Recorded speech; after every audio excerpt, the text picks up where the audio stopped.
Thank you everyone for joining, and also to our speakers today, all the best. Welcome to the third round of individual presentations for the cross-faculty dialogue phase on leading change, digital transformation of education in the era of artificial intelligence. So today we will have in total 3 institutions presenting. So we will have 30 minutes of content presentation for each institution, 10 minutes. And then we'll have more question and answer session, answer time today. So the questions for the presentations are the same as before. What are the critical issues discussed at your faculty/teacher training institution regarding digital transformation of education and AI? How do these critical issues impact the teaching at your faculty or teacher training institution? How are these changing your pedagogy and or curriculum? What are the key constraints, whether it's structural, cultural, or financial, that your faculty or teacher training institution is facing to leverage on new technologies and use AI tools ethically, safely, and effectively?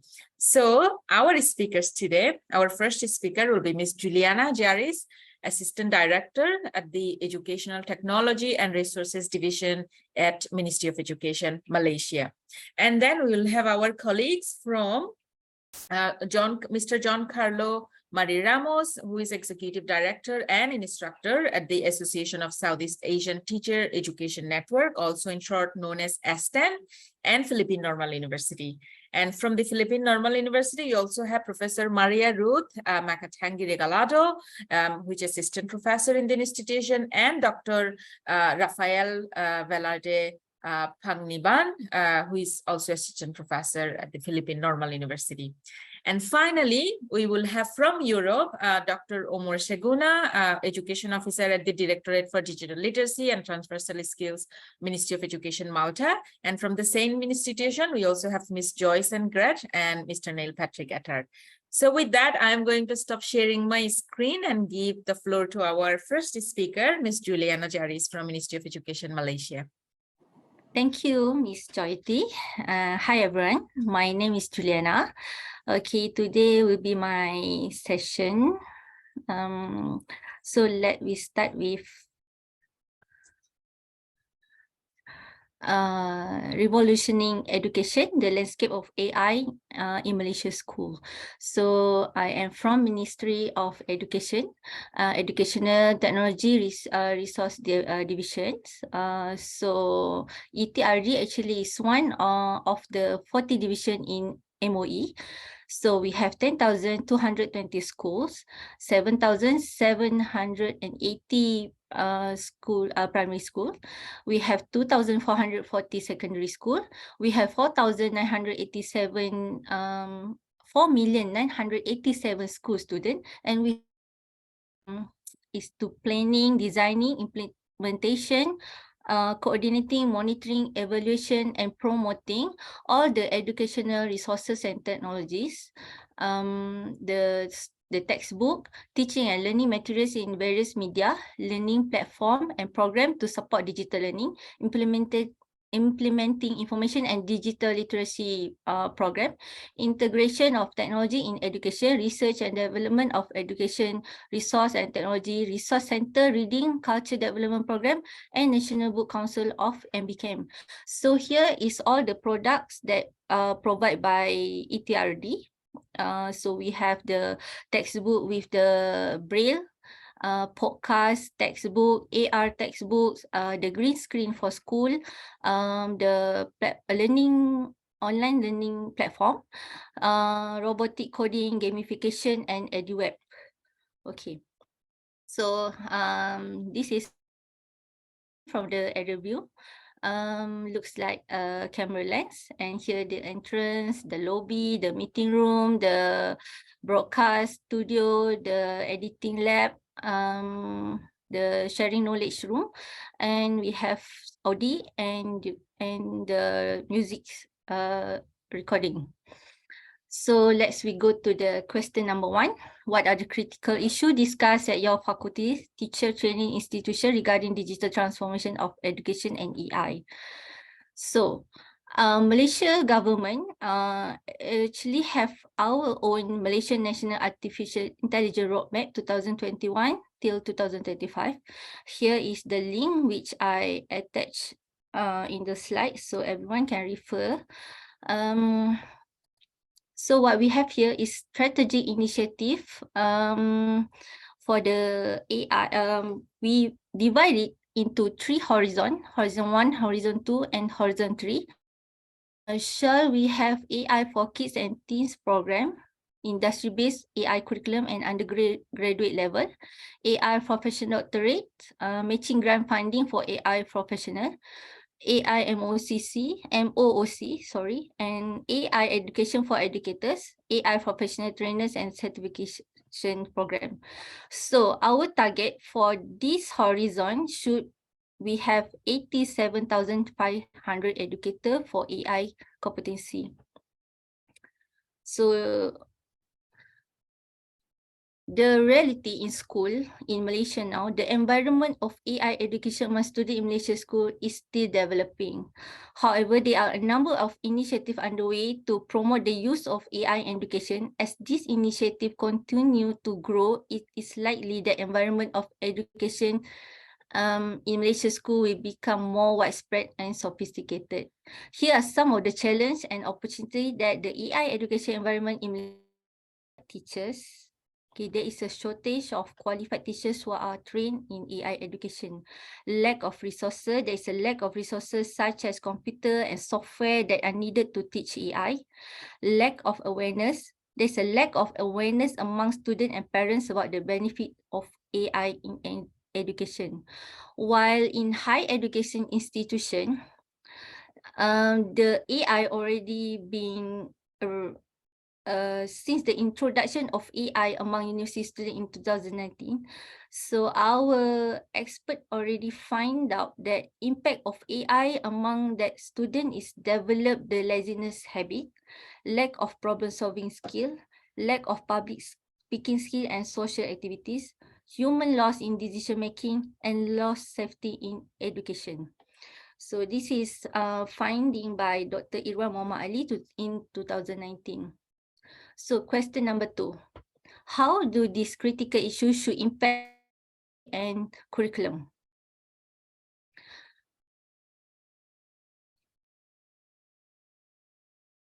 So with the emergence of AI issue in education, humanity and economy, Malaysia has taken action in designing an education system that can meet the future job demands with the help of expert researcher. Over time, the focus of education in Malaysia has shifted from taxonomy bloom to blended learning classroom and now to flip classroom, which students in primary and secondary school had the experience to use our DELIMA.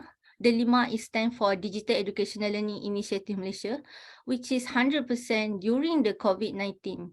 It is collaborate with our Spark partnership Google, which serve the platform and the content is developed by our teachers with the guide of ETRD.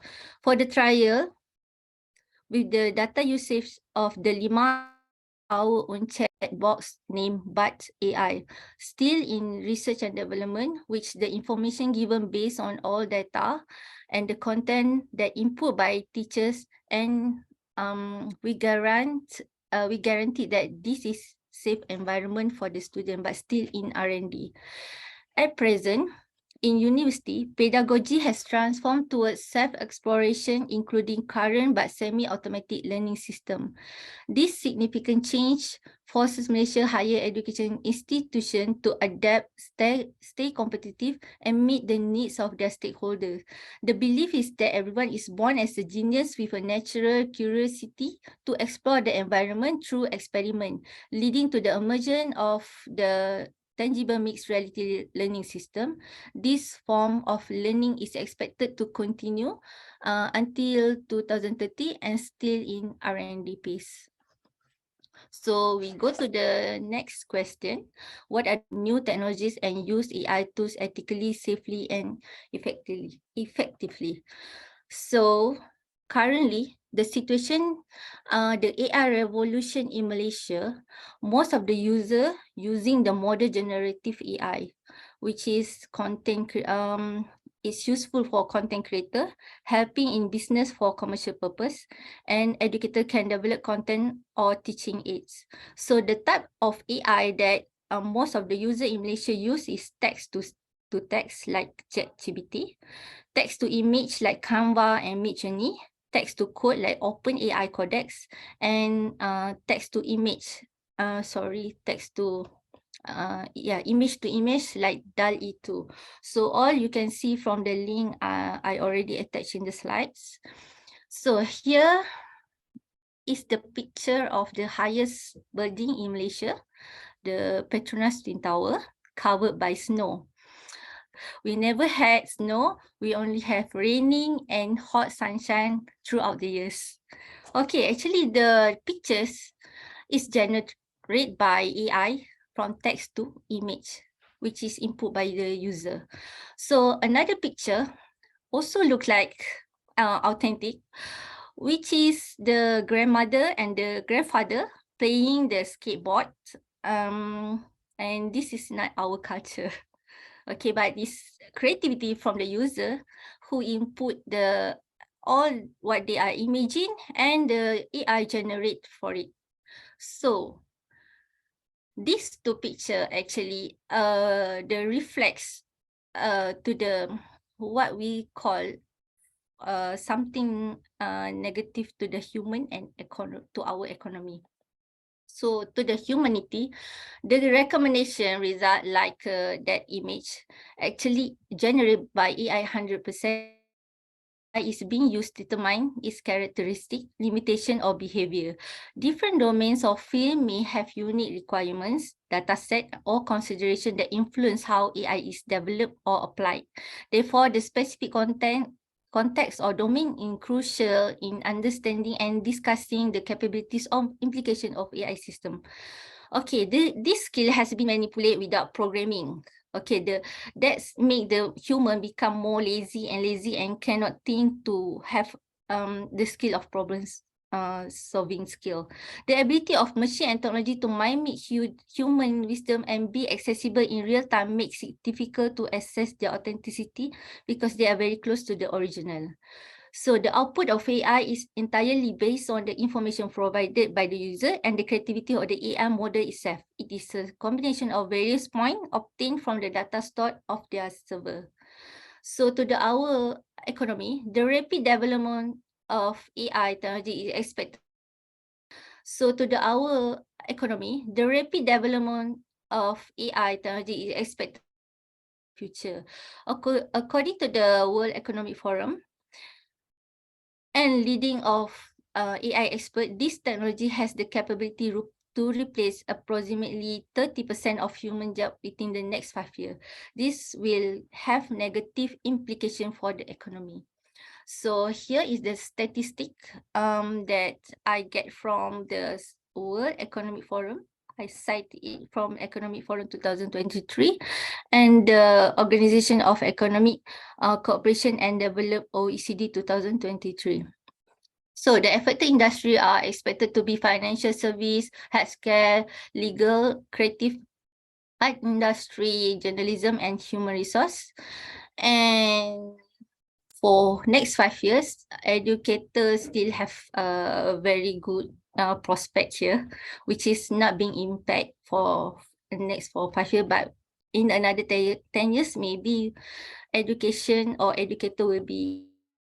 Malaysian government is committed to promoting the use of AI in education. There are numbers of private companies that are developing AI-based educational resources.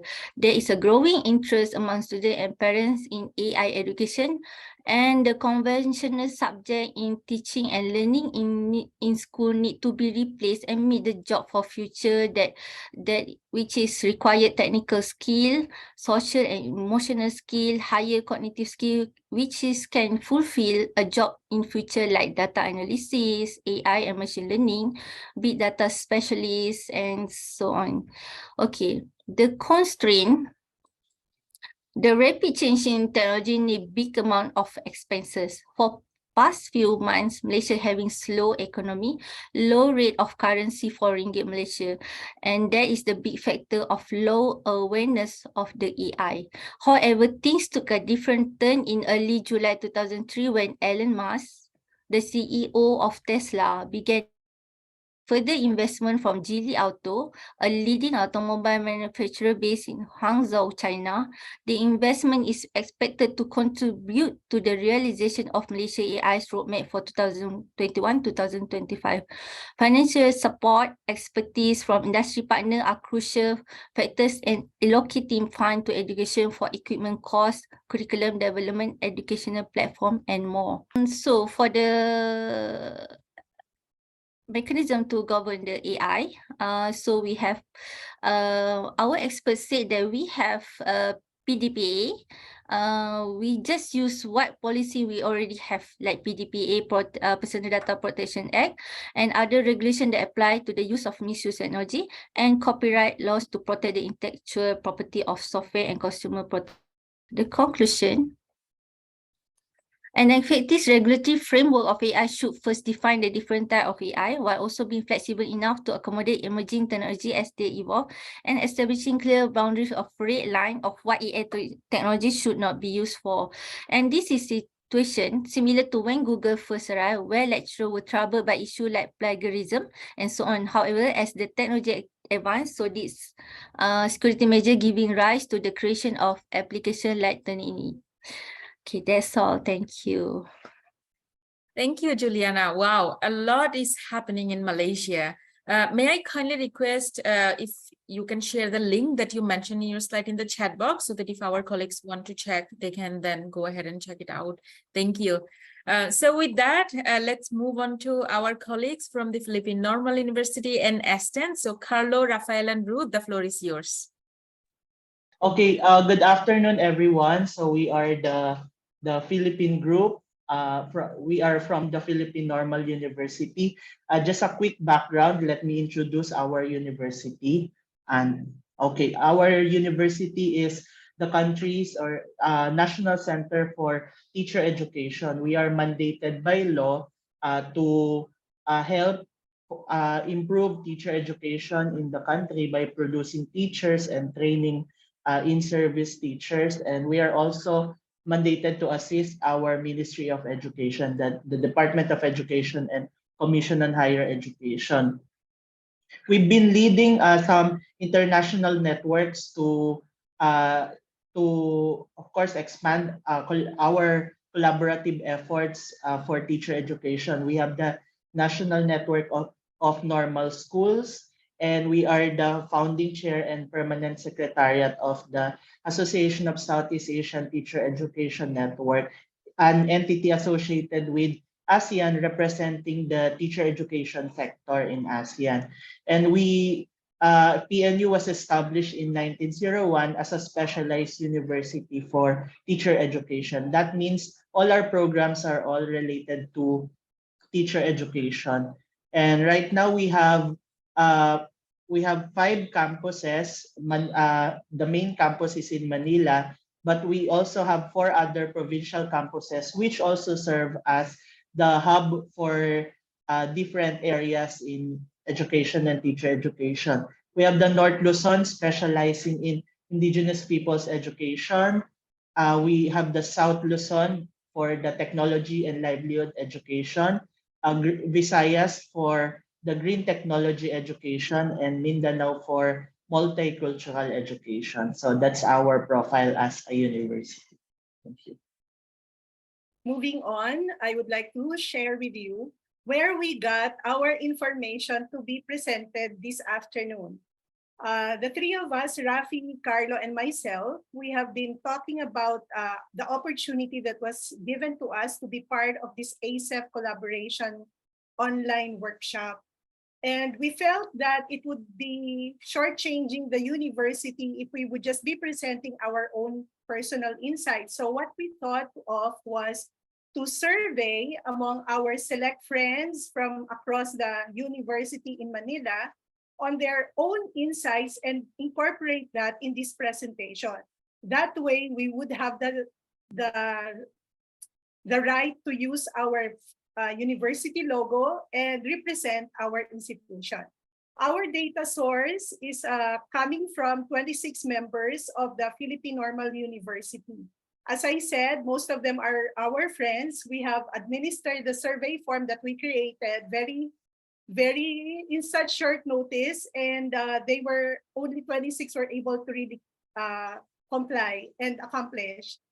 We sent out to 27, so there was just one person who was able to incorporate his inputs, but only already after we have prepared the presentation. So we're just reporting to you what the 26 said.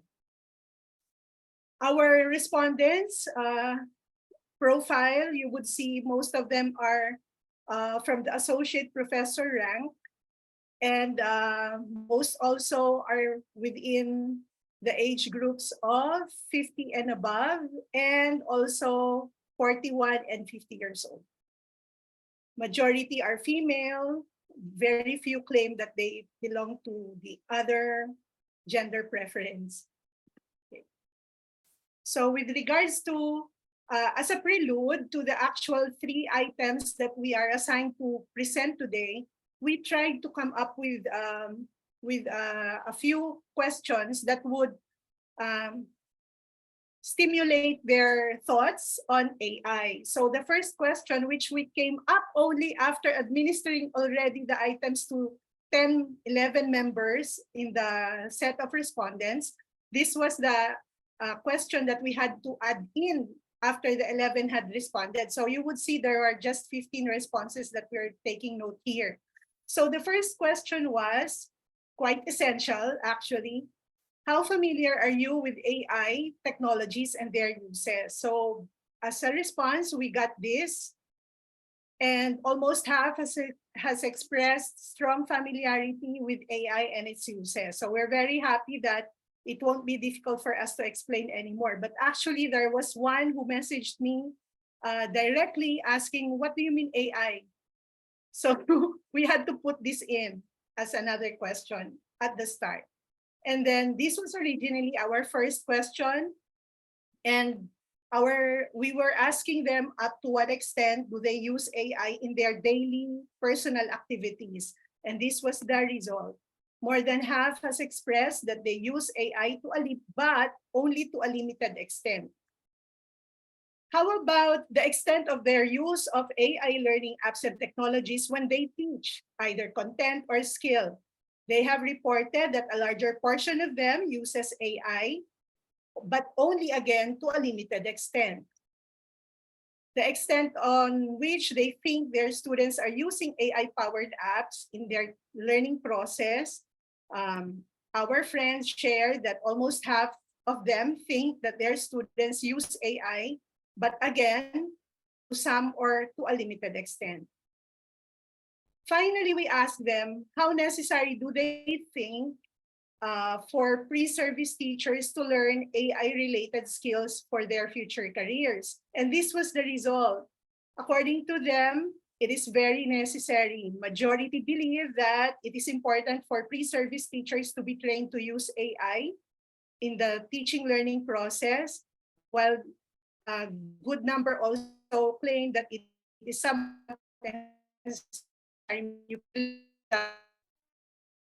Nobody said that they're not sure, but somebody mentioned that you can live without it. So it's not necessary, not at all necessary. Now, moving on to our presentation, you will see that we tackled as well the critical issues on digital transformation of education and AI, the impact of these issues, particularly on pre-service teacher training, and the constraints that could leverage or prevent the leverage of PA faculty in new technologies and AI.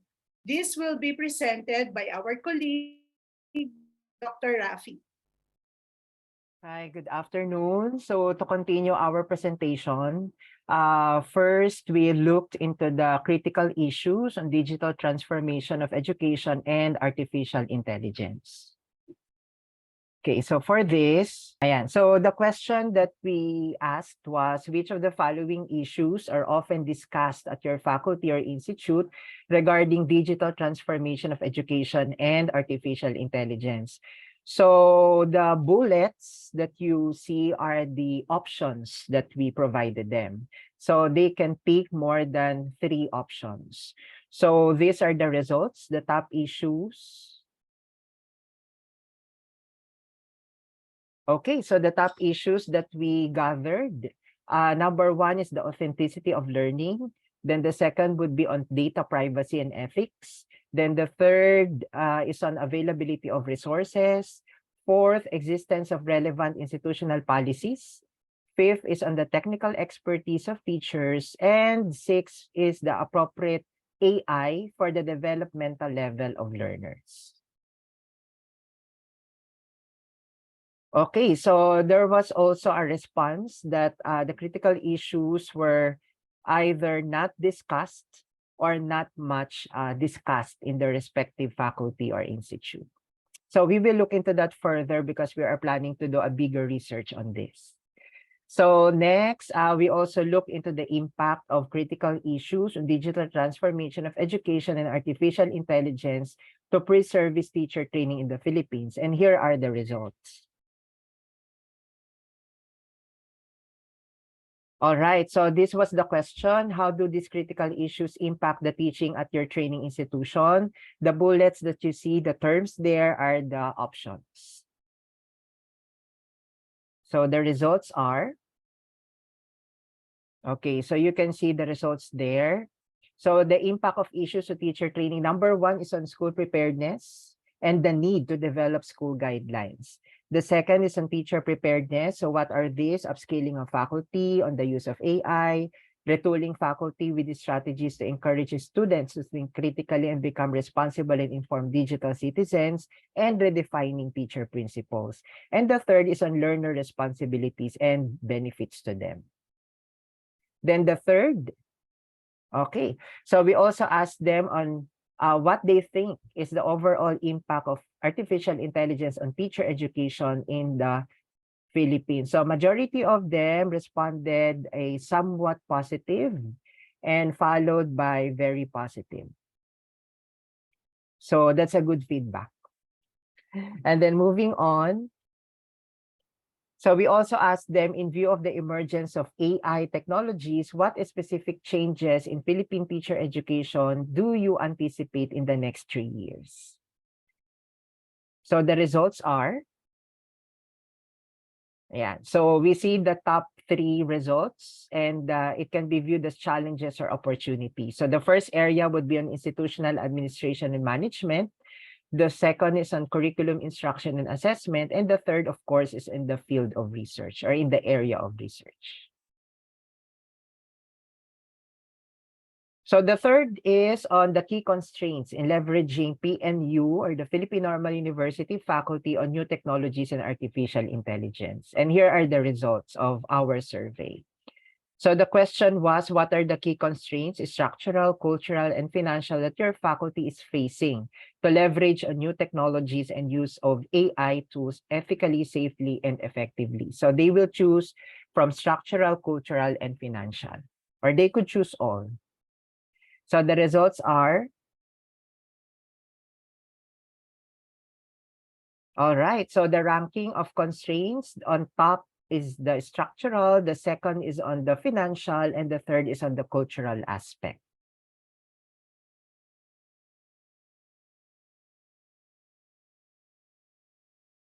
And other constraints were also cited, such as commitment of the management or the administration of the institution. The second is on consultative crafting of guidelines, and the third is on technical and software availability. So I will give the floor back to Sir Carlo for the final insights. Yeah. For our final insights, we saw that AI is still a continuing discussion, and we as a university still needs to navigate on how AI can be used to innovate our programs and for more impact and relevance. But these are our key insights. First, on the overall impact on teaching, especially on instruction, on how we will integrate AI and how we will do assessment.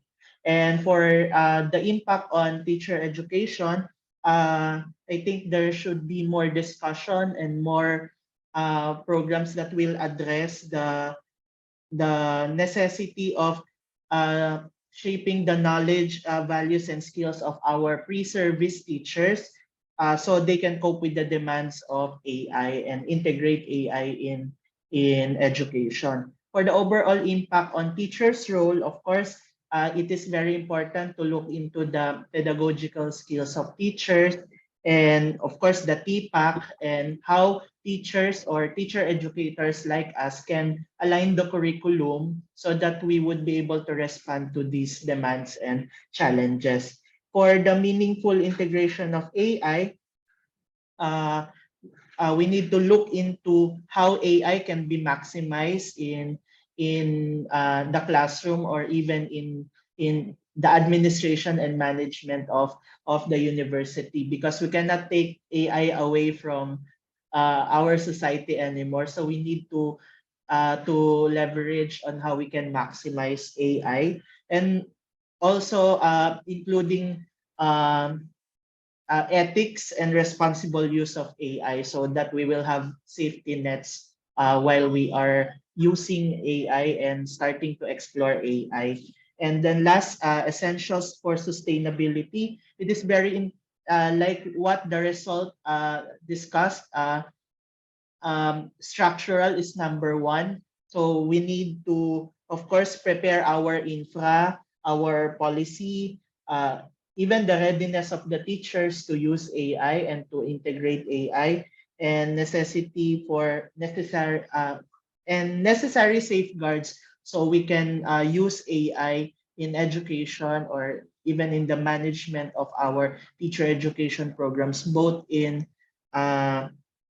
in teacher pre-service teacher preparation, also our professional development for teachers, because we are mandated to really assist not just in producing pre-service teachers but also training our in-service teachers for continuing professional development. So with that, that's our presentation. Thank you very much. Mabuhay from the Philippines.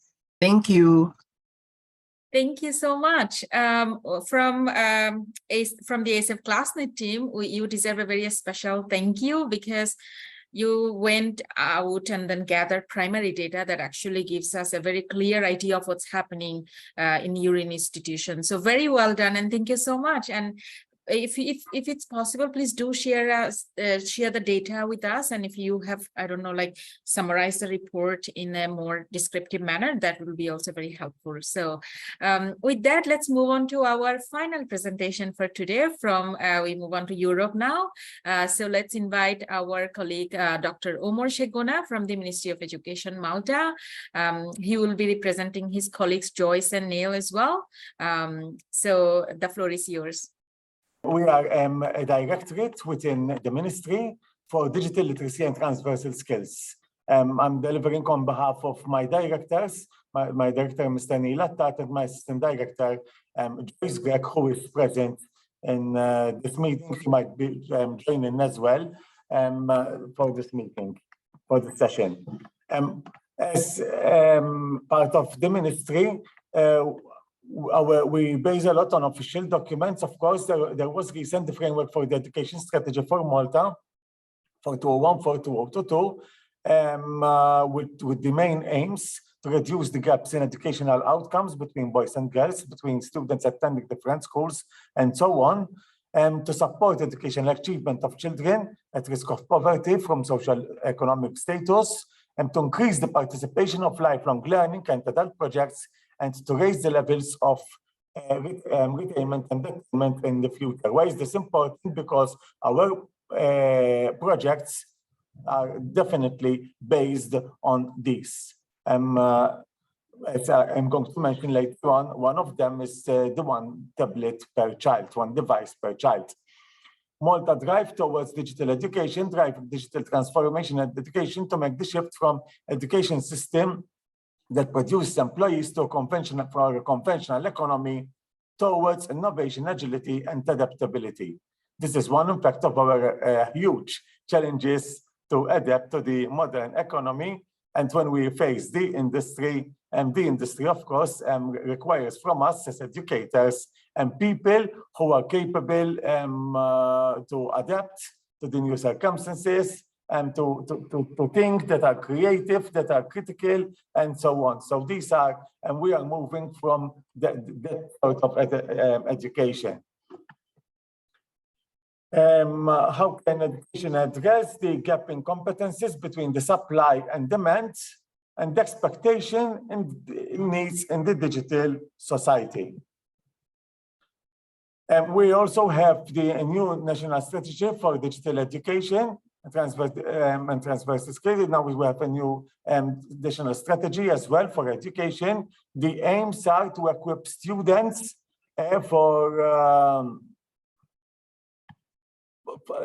with digital and transversal competencies, to upskill educators, to increase digital competencies, and to support parents. So all of them, both students, educators, and parents. And this is our aim as a directorate. Artificial intelligence, of course, the Ministry for Education, Youth, and for Education has embarked on a wide-reaching vision on how artificial intelligence can potentially enhance students. And this is, it draws from the framework that I have mentioned, so that artificial intelligence how it can potentially and supports both educators in their pedagogical endeavors and also students, as I'm going to show by several examples. One initiative that we have taken is that a bespoke solution for personalized learning. This was a collaboration with the University of Malta for mathematics. This is still an ongoing process. It's still not finalized, so to say. However, the aim is that how artificial intelligence can reach students and provide more personalized learning. The first question, how are we changing pedagogy and in curriculum? I have to mention the one tablet per child, which is a large national project, by the way. It was, first of all, it provided a tablet from to year 4, year 5, and year 6 students.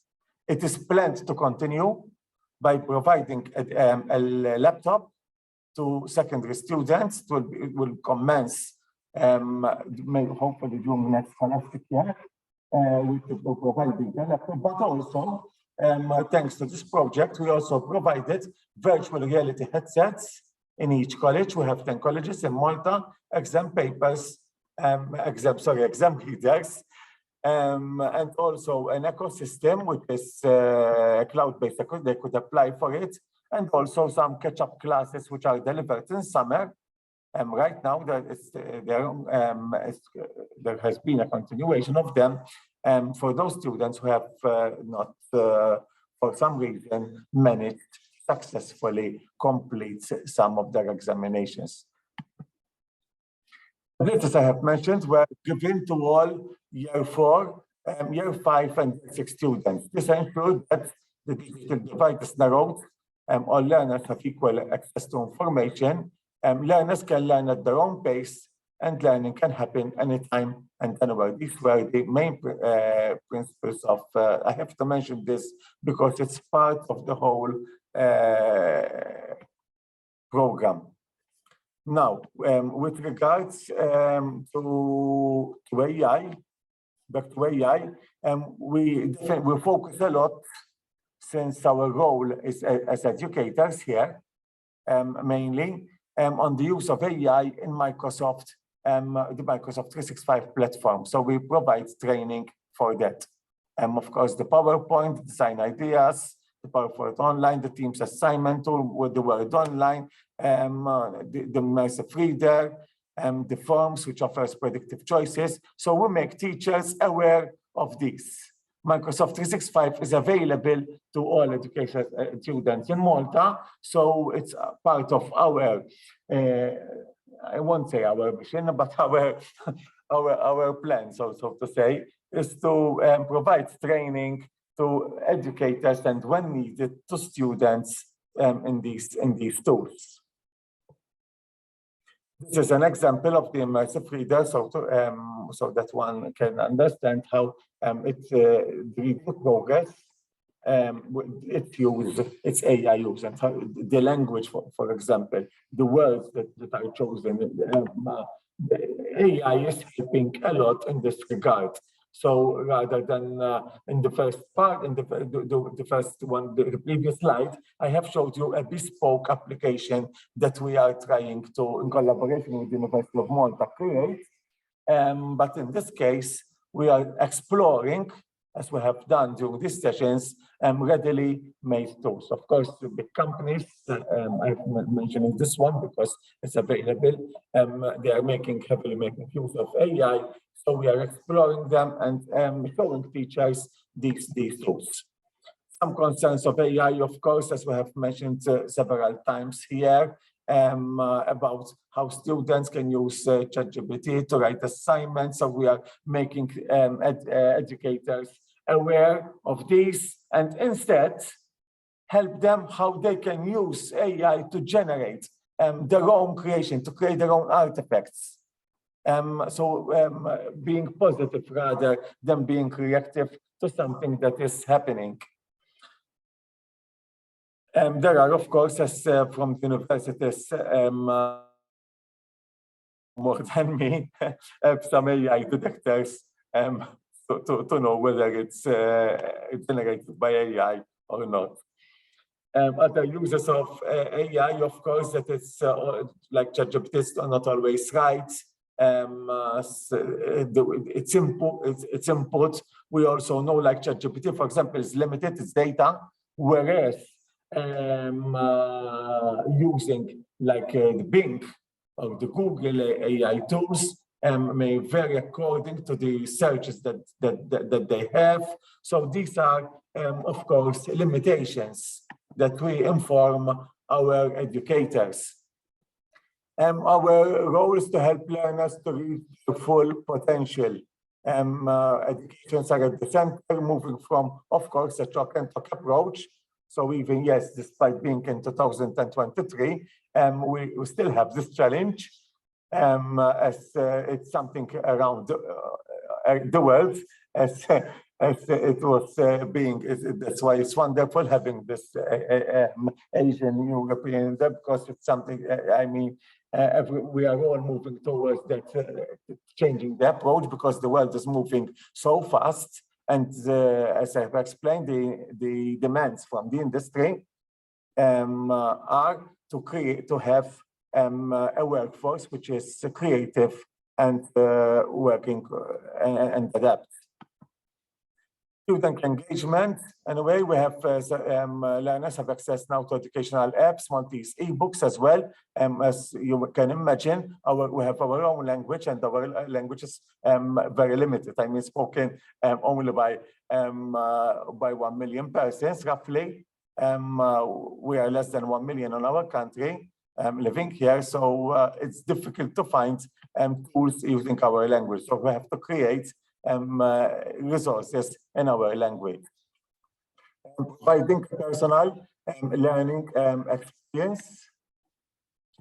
Sorry for interrupting, Omar. You were running over time. Maybe you can wrap up in 1 minute. I will rush these slides. Yes, collaboration, communication, educational mind shift, as I have mentioned, from consumers to creators.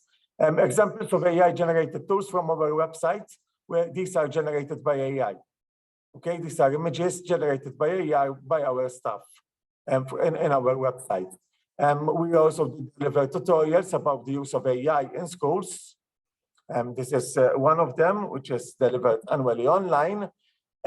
Some of course, difficulties. Lack of funds. If funds aren't provided for a project, it would need to be put on hold. Agreement with stakeholders, for example, with the educators trade union, and timeframes. Should timeframes be implemented within the specified timeframes, targets set out within the national AI strategy will not be met. And these are the main challenges. There are, of course, new AI challenges, preparing educators, as I have mentioned already, so no need to repeat. The needs for infrastructure, connectivity, and digital equipment, effective and digital capability planning, including up-to-date organizational capabilities, having digital competent and competent teachers, and that's why we train. Some initiatives from the ones that Twinning Erasmus, these are some of the which participate. Of course, now I'm closing, moving forward, our objectives to enhance the availability and use of digital technology, resources, and platforms for the benefit of teachers and communities, improve the professional development for educators, and increase the digital and transversal competencies. And by the end of the obligatory school, all students become digitally competent global citizens to embrace innovation, to live well, and to keep on learning in a world that is changing fast. Last point, of course, to be creative, be innovative, take initiative, and be accountable. Okay, more information from our website, digitalliteracy.scola.edu.mt. We have also our website, Facebook page, and email. Thank you very much. Thank you. Thank you so much, Umar. Indeed, I agree with you. The world is moving very fast, and I think accountability is the key to ensure the ethical and safe use of AI, in the classroom and beyond. So with that, let's discuss what have been presented today by our colleagues from Malaysia, Philippines, and Malta. So please, if you have questions, go ahead. And since we are a very small group, I encourage you to turn on your video so that we can have more interaction and talk to each other. So please, I don't see any question in the chat box so far. I see there are some comments about the tool and questionnaire regarding our colleagues from Philippines, their survey. So if anyone have any comments, please go ahead. Yeah. Can I say yes, something? go ahead, Nahid. Yes, please. I mean, I like the way our colleagues from Philippines presented their data. And also, I mean, we can do it jointly, for example, to make a contrastive analysis of the use of AI and also digital transformation of education in few Asian countries and few European countries as well. So yeah, with this tool, we can move forward, I guess, and also we can also, I mean, collect the data from our country to show the world the way we are trying to, transform our education, and also that we use the artificial intelligence. What do you think?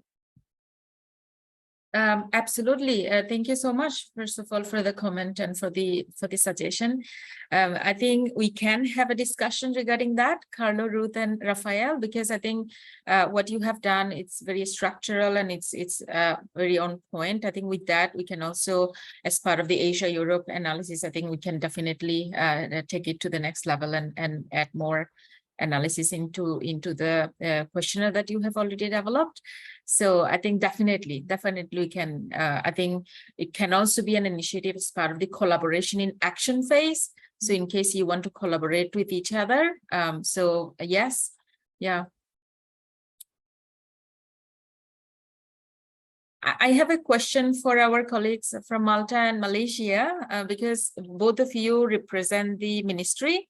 You are coming from the ministry where it's a little bit different from the Faculty of Education in an university. So you are in charge of, in a way, to introduce and ensure the innovative use of AI in classrooms. And both of you, in a way, mentioned about personalized learning and also using different tools from different edtech companies.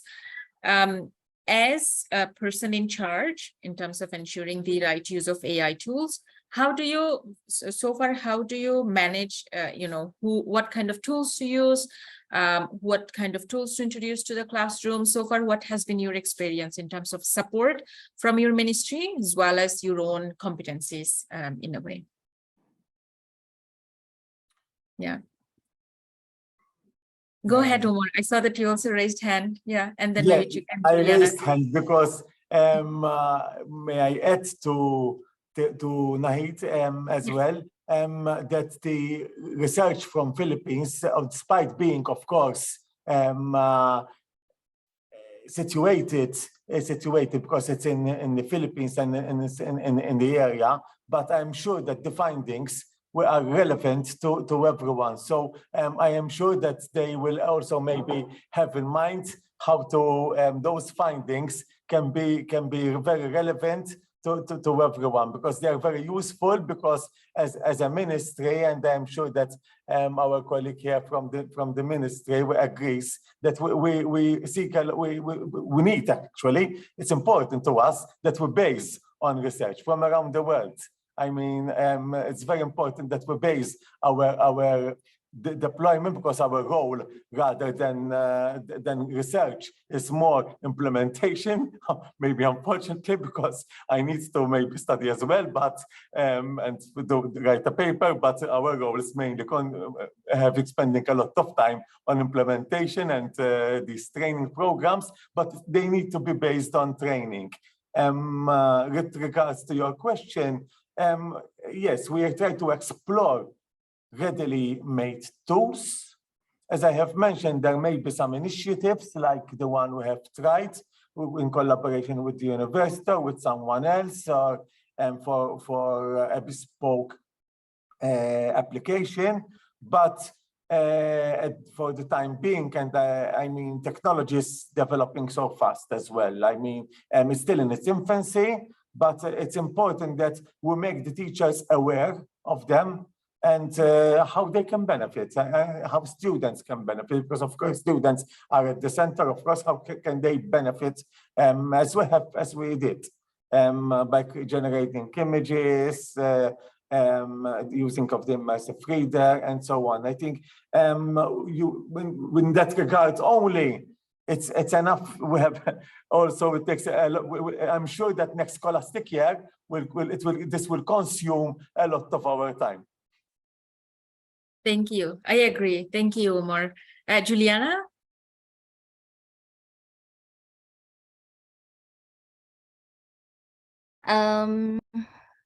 Because we are not making the policies, we are just one division which pick a platform, the resource and technologies platform for teachers and students.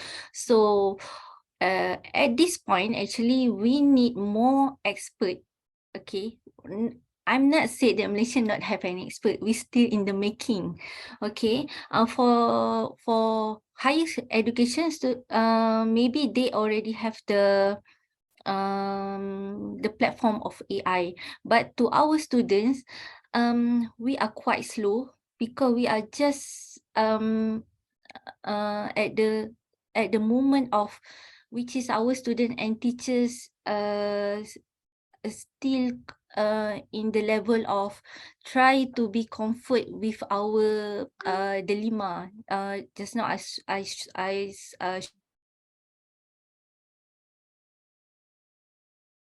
go to another pace for the AI. It takes some time. It takes. I think we are very to be true, Malaysia is quite slow in technology compared to other Asia countries. Okay, so at this level, we really need some sharing knowledge and expert from outside to come to Malaysia and try to give more I mean the knowledge, the experience, and whatever research or study which is can can show to the Malaysia government, especially to our MOE, that AI can be used in school for now. Okay, that's all from me. Thank you, Juliana. I see that Omar, your hand is raised. Do you have more questions? No, sorry, I had to raise my hand. No worries. No worries. Okay, anyone else? Please feel free to share your comments and questions.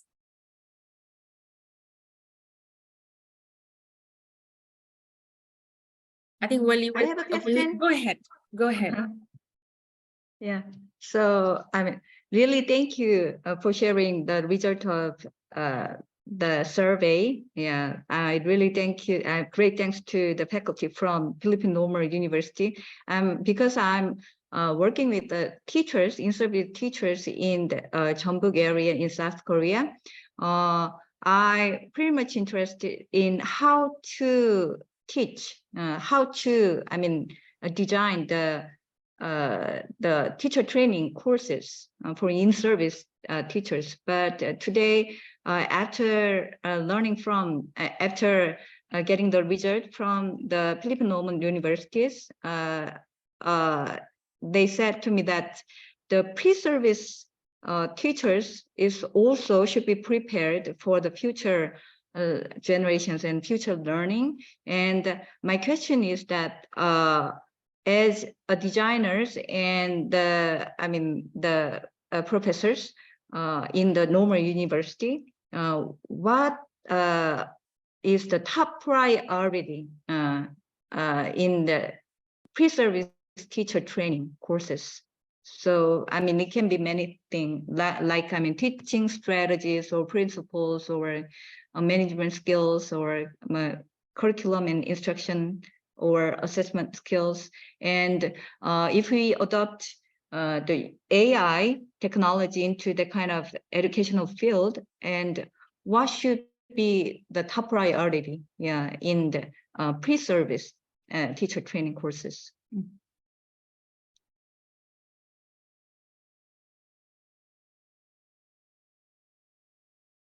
I think our colleagues from the Philippine Normal University can, I think Joyce raised her hand. Please, Joyce, go ahead. Good morning, good afternoon, good evening to you all, depending on the time zone. No, I followed the discussion, and of course, I think many of the countries here represented are facing similar challenges, in the sense that we can look at AI from the sense of having resources that are used in the classroom.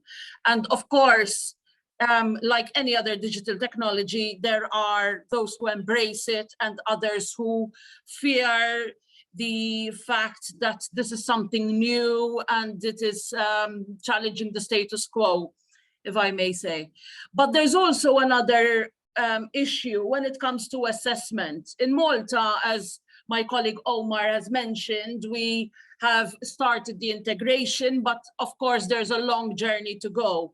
And one of the things that is happening with the new strategies being drafted by the national higher education institutions of Malta, when they are drafting their new national or higher education institution AI policy, is this concept of individual and personalized learning. Because on one hand, we have a national curriculum which ensures that each student is given equal treatment. But on the other hand, when we are looking at personalized learning, personalized assessment, so how can we ensure that the national minimum standards are kept if we have another system which is sort of working in a bit at a tangent of what we are saying in the curriculum? So these are the questions, sorry, that I think that we are facing at the moment. We are also looking at where in the current curriculum the AI elements can be introduced. Whether it is subject teaching, whether it is a way of having it in some way given focus as a specific subject. So these are questions that I think when we are discussing as a group, we can learn so much from each other, whether there are common challenges, and if any of us have any good practice to address these issues. Thank you. Thank you, Joyce. I saw that Carlo raised his hand. Just a quick comment. I think some of the aspect that you were sharing regarding, for example, the use of AI, individualized and personalized learning, I would go back to our first two presentations from the self-learning phase presented by Dr. Wayne Holmes and Professor Marbus Pedaste on what is AI, what it is not, and what are the critical issues. I think one thing that they highlighted also, can learning be really individualized? Can learning be really personalized? Or this kind of ideas are coming from the education technology market. So as educators, education leaders, how can we be more aware of it? So we are running over time. However, thank you so much for staying. I think let's hear from Carlo and then Nahid, and then we will close the session today. Go ahead, Carlo.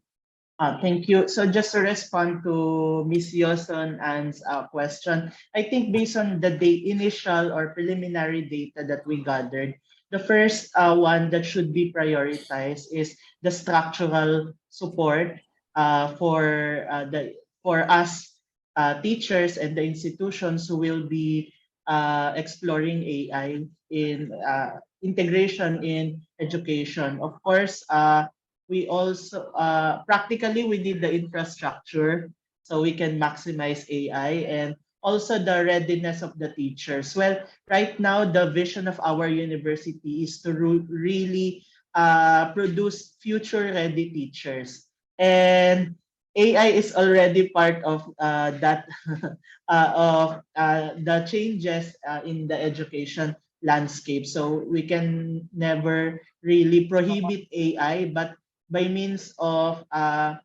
institutionalizing policies or providing support to teachers, to students to effectively use AI is a good strategy. But right now in our curriculum, there are some courses already that could also touch AI and educate our students about AI. We have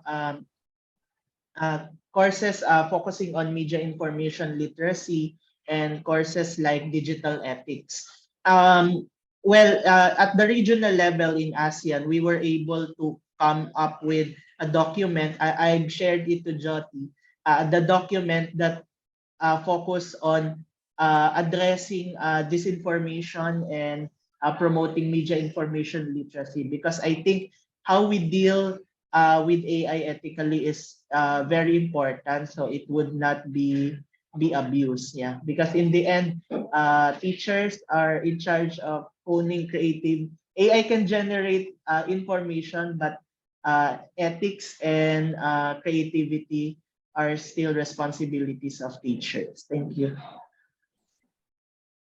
Nahid, go ahead.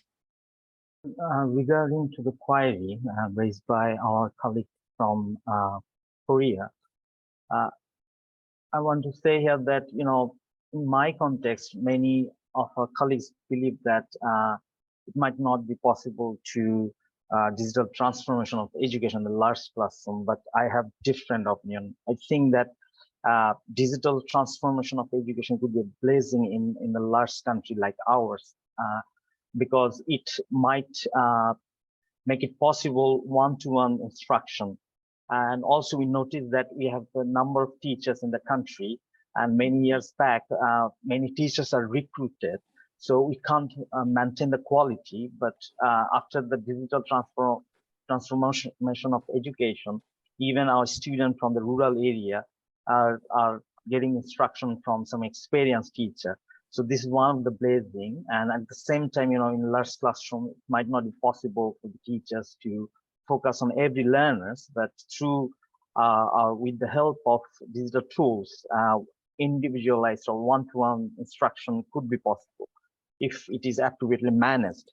And regarding the challenges or the concern of the teacher training program, we are offering, inset training course to the teachers. truly speaking, the challenges we face is are that, I mean, regarding us, as most of us are digital immigrants, but our children are digital native. So we often find that some of our colleagues are not very much confident of, I mean, showing or conducting the session on, I mean, using the digital tools in the language classroom.